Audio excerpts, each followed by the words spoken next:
समूएल का दूसरा ग्रंथ अध्याय 12 पद संख्या 1 से 7 और 10 से 17 तक। प्रभु ने नातान को दाऊद के पास भेजा। नातान ने उसके पास आकर कहा, एक नगर में दो व्यक्ति रहते थे, एक धनी था और दूसरा दरिद्र। धनी के पास बहुत सी भेड़ बकरियां और गाय बैल थे।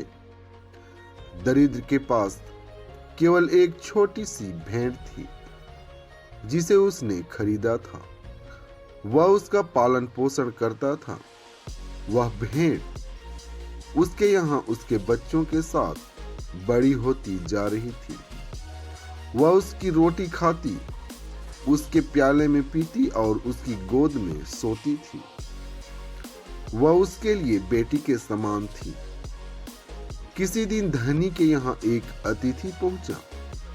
धनी ने अपने यहाँ आए हुए यात्री को खिलाने के लिए अपने पशुओं में से किसी को भी लेना नहीं चाहा, बल्कि उसने दरिद्र की भेड़ छीन ली और उसे पकाकर अपने अतिथि के लिए भोजन का प्रबंध किया।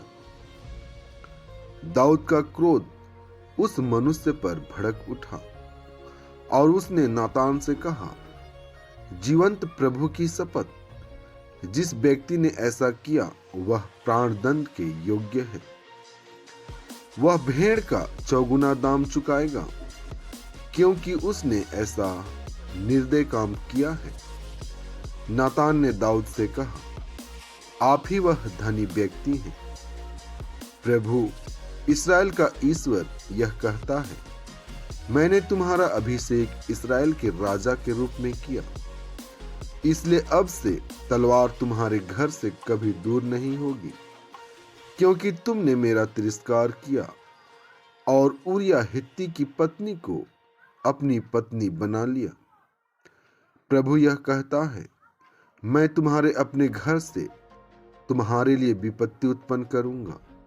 मैं तुम्हारे देखते देखते तुम्हारी पत्नियों को ले जाकर तुम्हारे पड़ोसी को दे दूंगा, जो खुलेआम उसके साथ रमण करेगा। तुमने गुप्त रूप से यह काम किया, मैं समस्त इस्राएल के सामने प्रकट रूप से यह करूंगा। दाऊद ने नातान से कहा, मैंने प्रभु के विरुद्ध पाप किया है। इस पर नातान ने दाऊद से कहा, प्रभु ने आपका यह पाप क्षमा कर दिया है, आप नहीं मरेंगे। किंतु आपने इस काम के द्वारा प्रभु का तिरस्कार किया, इसलिए आपको जो पुत्र उत्पन्न होगा वह अवश्य मर जाएगा। इसके बाद नातान अपने घर गया। प्रभु ने उस बच्चे को मारा जिसे उरिया की पत्नी ने दाऊद के लिए उत्पन्न किया था, और वह बहुत ही बीमार पड़ा। दाऊद ने बच्चे के लिए ईश्वर से प्रार्थना की। उसने कुछ भी नहीं खाया और वह अपने शयन कक्ष जाकर रात में भी भूमि पर सोता रहा। दरबार के वयोवृद्धों ने उससे अनुरोध किया कि वह भूमि पर सोना छोड़ दे, किंतु उसने उनकी बात नहीं मानी और उनके साथ भोजन करना अस्वीकार किया। आज का पवित्र सुसमाचार संत मार्कुस से लिया हुआ है। अध्याय 4 पद संख्या 35 से 41 तक। उसी दिन संध्या हो जाने पर ईसा ने अपने शिष्यों से कहा, हम उस पार चलें। लोगों को विदा करने के बाद शिष्य ईसा को उसी नाव पर ले गए जिस पर वे बैठे हुए थे। दूसरी नावें भी उनके साथ चली। उस समय एकाएक झंझावात उठा। लहरें इतने जोर से नाव से टकरा रही थी कि वह पानी से भरी जा रही थी। ईसा दुम्बाल में तकिया लगाए सो रहे थे।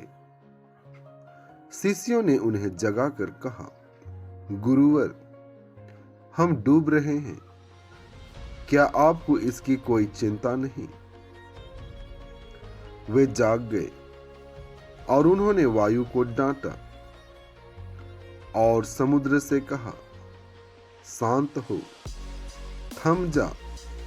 वायु मंद हो गई और पूर्ण शांति छा गई। उन्होंने अपने शिष्यों से कहा, तुम लोग इस प्रकार क्यों डरते हो? क्या तुम्हें अब तक विश्वास नहीं है?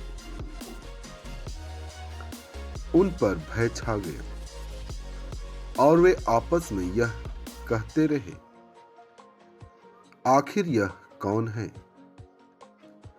वायु और समुद्र भी इनकी आज्ञा मानते हैं। आमीन।